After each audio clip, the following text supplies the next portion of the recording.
आपके सवाल का जो सबसे पहला पहलू है कि जो मुझे मिला रोल तो मेरे दिमाग में क्या है, मुझे लगा कि मैं कर पाऊंगा क्योंकि बहुत लोगों ने मुझे बोला है कि मेरा चेहरा जो है मिलता है किसी मर्डरर से। अब पता नहीं, आप बताएंगे कि वो सच है कि नहीं, पर हाँ मुझे एक कॉन्फिडेंस है कि आई थिंक मैं कर पाऊंगा इसको। तो मैंने इसलिए चैलेंज लिया ये सोचते हुए कि कर लूंगा, और होना भी चाहिए। वर्सेटैलिटी एक एक्टर बनाता है। और दूसरा क्या था आपका सर, मैं भूल गया।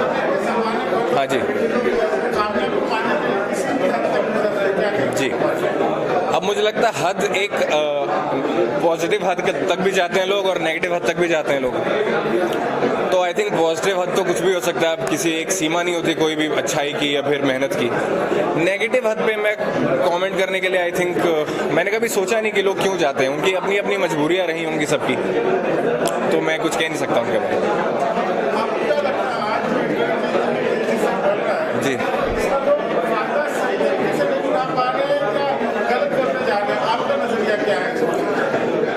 कोई भी चीज़ 100% अच्छी या बुरी नहीं होती।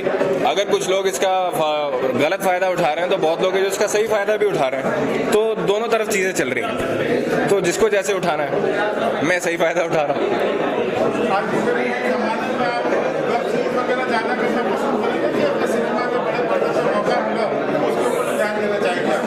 एक कहावत है ना, nothing like the big screen. तो obviously film always beats the idea of web series, लेकिन हाँ अगर कंटेंट जिसका अच्छा हो मैं वो करना पसंद करूंगा। मेरे मन में ऐसा कुछ नहीं है कि मुझे फिल्म की प्रायोरिटी है, या मुझे लगा कि अगर ये वेब सीरीज अच्छी है और साथ ही साथ मुझे एक फिल्म ऑफर हुई तो मैं वेब सीरीज में जाऊंगा, अगर उसमें मुझे लगा कि मेरा पोटेंशियल उसमें ज्यादा है। तो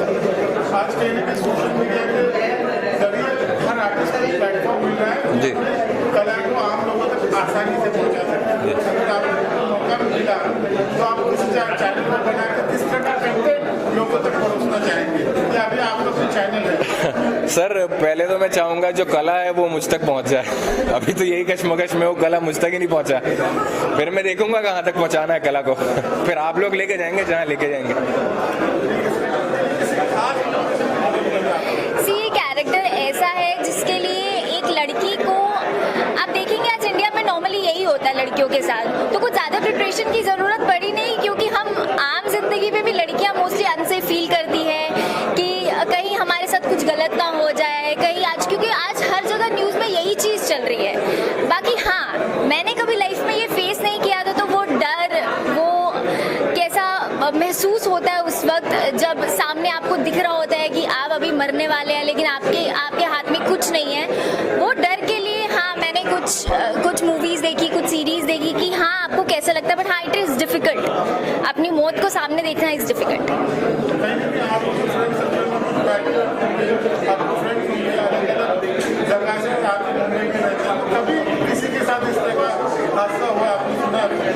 देखिए मेरे ऐसे फ्रेंड्स में या किसी के साथ तो नहीं हुआ है, बट हाँ ज़्यादातर न्यूज़ में और या आसपास के जिन लोगों को हम नहीं जानते हैं बट हमने सुना बहुत है कि ऐसा होता है। तो मैं सिर्फ यही बोलूँगी कि लड़कियों के लिए थोड़ा सा हमें अपनी तरफ से एक स्टेप अपनी सेफ्टी के लिए रखना चाहिए कि हम जैसे इसमें हुआ कि हम घर में हम हेल्प के लिए किसी को भी घर में घुसने देते हैं, बट हाँ थोड़ा सा एक स्टेप हमें आगे रहना पड़ेगा अपनी सेफ्टी के लिए। आज इंटरनेट के दौर में हर कोई चाहता है जो उसका कंटेंट वायरल, इस वायरल के चक्कर में कुछ भी करने को तैयार है। कैसे देखेंगे आप लोग, क्या संदेश देना चाहिए? देखिए एक अभी तो लोगों को मजा आ रहा है, वायरल है, कंटेंट है, बट इसकी भी एक सीमा होगी। एक टाइम आएगा जब ये दौर भी खत्म होगा, तब क्या, तब लोगों के पास कुछ नहीं होगा। तो वायरल कंटेंट एक टाइम तक ठीक है, बट लॉन्गर रन के लिए नहीं। तो मैं इस चीज़ को एक अच्छे नज़रिए से नहीं देखती हूँ। हाँ अगर अच्छी चीज़ है जिससे हमें कुछ इन्फॉर्मेशन मिल रही है वो अलग चीज़ है, बट आज क्या हो रहा है कि कुछ भी डालना है वायरल होने के लिए, तो उससे कहीं ना वो एक छोटी चीज़ जो गलत चीज़ है वो बहुत बड़ी बन जाती है और इजीली लोग पॉपुलर होने के लिए कुछ भी कर रहे हैं। तो उसके लिए हमें थोड़ा सा ना अपनी तरफ से भी जो हम डाल रहे हैं ना वो हमें सोच के डालना चाहिए कि हमारे समाज पे इसका क्या असर हो रहा है, एक पॉजिटिव इम्पैक्ट हो रहा है कि एक नेगेटिव इम्पैक्ट हो रहा है, वो चीज़ के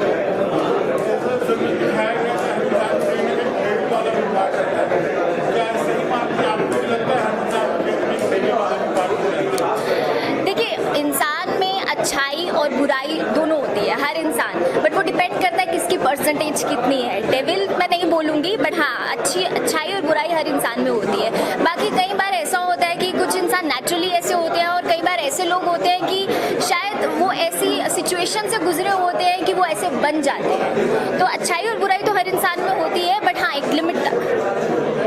thank you so much. Thank you. Shadab भाई ने बहुत अच्छी फिल्म बनाई है, साइकोलॉजिकल थ्रिलर है और ये मेरा फेवरेट जॉनर है। मैं इस तरह की फिल्में बहुत देखता हूँ, ख़ास तौर से स्पेनिश सिनेमा में साइकोलॉजिकल थ्रिलर का बहुत अच्छा खासा कंट्रीब्यूशन है। तो मुझे अच्छा लगता है इस तरह का सिनेमा देखना और हर सिनेमा की एक ऑडियंस होती है। तो मुझे बहुत अच्छी लगी फिल्म, टेक्निकल एस्पेक्ट्स भी और परफॉर्मेंसेस भी। मैं शुभकामनाएं देता हूं शादाब भाई को और उसकी पूरी टीम को कि ये फिल्म अच्छा करे और लोगों को पसंद आए। और बस जी,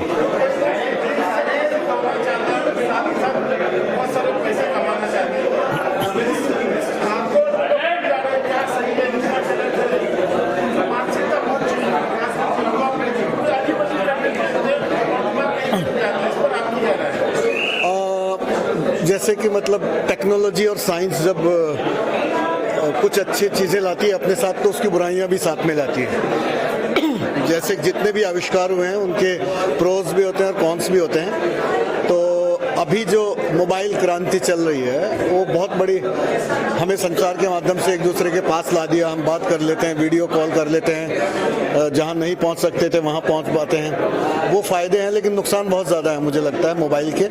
तो इतना कंजम्पशन हो रहा है और इतना कंटेंट क्रिएट हो रहा है तो उसमें अच्छे कंटेंट की वैल्यू खोई जा रही है। कोई कुछ भी बना रहा है और कुछ भी देख रहा है, तो मुझे लगता है कि उसकी लोगों में खुद इसकी कोई सरकारी तौर पे या हम सामूहिक तौर पे कोई पाबंदी नहीं लगा सकते, लेकिन लोगों में खुद एक अवेयरनेस होनी चाहिए कि हमें सेलेक्टिव होना चाहिए कि हमें कितना कंटेंट कंज्यूम करना है और कितना नहीं करना है और क्या करना है और क्या नहीं करना। नहीं तो इसका कोई अंत नहीं है, फिर वो इस भीड़ के अंदर अच्छे कंटेंट खो के रह जाती है।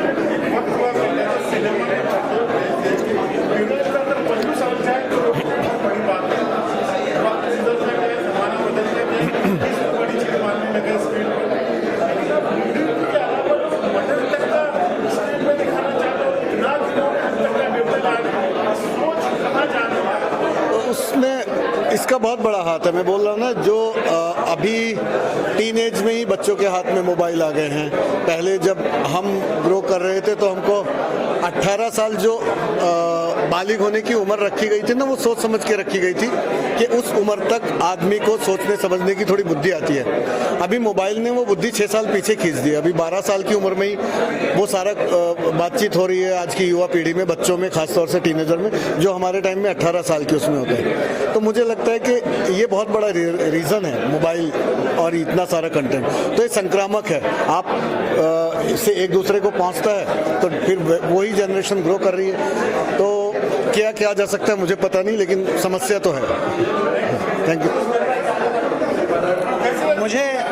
मुझे बहुत ज़्यादा मज़ा आया इस फिल्म में और ये काफ़ी बहुत ही टॉपिकल है आज की डेट में ना।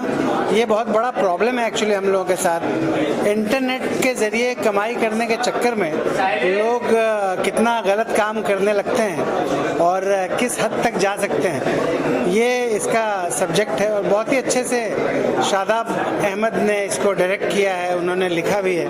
बहुत ही करेक्ट टॉपिक है ये, इसकी बहुत ज़रूरत है आज की डेट में।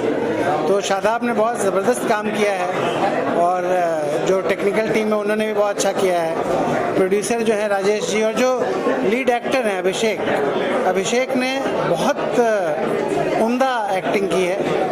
और साथ में हमारी जो शिवाली चौधरी जी हैं उन्होंने भी बहुत अच्छा काम किया। तो मुझे लगता है कि इस फिल्म को काफ़ी कामयाबी मिलनी चाहिए और ज़्यादा से ज़्यादा लोग इस फिल्म को देखें। बहुत ही इंगेजिंग फिल्म है, पता ही नहीं चलता है कब 18.5 मिनट की फिल्म ख़त्म हो जाती है।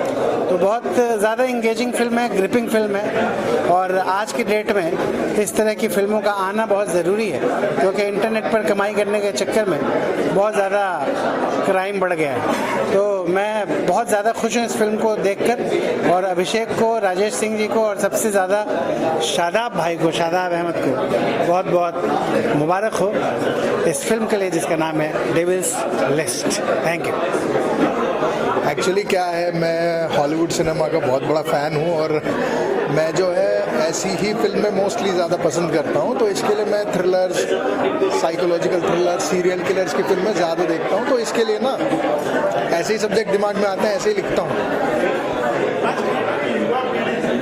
आसानी से पाने के मकसद से, पैसे कमाने के मकसद से कुछ भी करने को तैयार है, क्या करना? अब सब लोग कुछ भी करने को तैयार है क्योंकि सब लोगों को 5 से 10 सेकंड का एंटरटेनमेंट चाहिए। अब वो तो एक हमारे जैसा फिल्म मेकर या भंसाली साहब तो 5-10 सेकंड का एंटरटेनमेंट नहीं दे सकते ना, तो वो कुछ भी जो है वो कुछ भी उधर से आ जाता है, इसलिए लोगों के पास में। इसीलिए लोग कर भी रहे हैं, जिनको रिजल्ट मिल रहा है वो कर रहे हैं और उनको देखा देखी बाकी के लोग भी कर रहे हैं। किस तरह की फिल्में बनाने में शायद आपको ज़्यादा मजा आता है? जीवन पर इसी तरह की फिल्में बनाना चाहेंगे कि कुछ रील से हटके बनाना चाहेंगे? एक्चुअली में बनाना तो हमेशा वही चाहिए जो कुछ तरीके की सीख दे सके और किसी ना किसी को उससे कुछ ना कुछ अच्छा करने का मौका मिले, कुछ सोच मिले, वही बनाना चाहिए। और मैंने भी काफ़ी कुछ लिखा है, काफ़ी कुछ आगे भी लिख रहा हूँ जो कि वही देने की प्रेरणा देगा। ये फिल्म बनाने के पीछे आपका क्या मकसद है? मेरा मकसद तो बहुत सिंपल था, मुझे अपनी फिल्म मेकिंग, फिल्म लेवल की, फीचर लेवल की फिल्म मेकिंग एक शॉर्ट फिल्म में करके दिखानी थी, इसलिए मुझे ये फिल्म बनानी थी। नहीं, मुझे सब्जेक्ट पसंद आया और जो ट्रीटमेंट का जो वो था, the way it was to be treated, तो मुझे अच्छा लगा। That's why I endorsed it. क्या लगता है आपको इस तरह की फिल्में समाज में क्या मैसेज देंगी? लोग इस तरह के और बड़े तो इसको कम करना चाहते हैं। मतलब ये जो भी फिल्म का सब्जेक्ट था, नहीं, इस चीज़ को तो बढ़ावा बिल्कुल देने की ये नहीं है, बट फिल्म को एक फिल्म के नज़रिए से देखना चाहिए। मेरा यही मानना है कि इंटरटेनमेंट पॉइंट ऑफ व्यू से। But of course having said that, समाज में बिल्कुल इसका एक वो नहीं होना चाहिए, इस तरह से बढ़ावा बिल्कुल नहीं है और होना भी नहीं चाहिए। फिल्म डायरेक्टर आपके पास आता है, सोशल मैसेज जिसमें हो और रिलेशनशिप बेस्ड हो विद अ सोशल मैसेज। तो मुझे फिल्म बहुत अच्छी लगी है और डायरेक्टर का काम बहुत अच्छा लगा। डायरेक्टर ने डायरेक्शन बहुत अच्छा दिया है और ये जो कंप्लीट जॉब है डायरेक्टर की, शादाब अहमद जी को बहुत बहुत मुबारकबाद, उन्होंने बहुत अच्छा काम किया है। एक्टर्स की बात करें तो अभिषेक कुमार, डायलॉग से ज़्यादा उनकी आंखें बोलती हैं। बहुत सारी चीज़ें हैं जो अपनी आंखों के एक्सप्रेशन से कह देते हैं। अभिषेक ने बहुत अच्छा काम किया है। क्या आपको इस तरह का कंटेंट देखना पसंद है? अगर है तो कंटेंट, हाँ, अगर थोड़ा कुछ चैलेंजिंग हो, थोड़ा मतलब ऑडियंस को जो बांध के रखती है सस्पेंस वाले, अच्छा लगता है।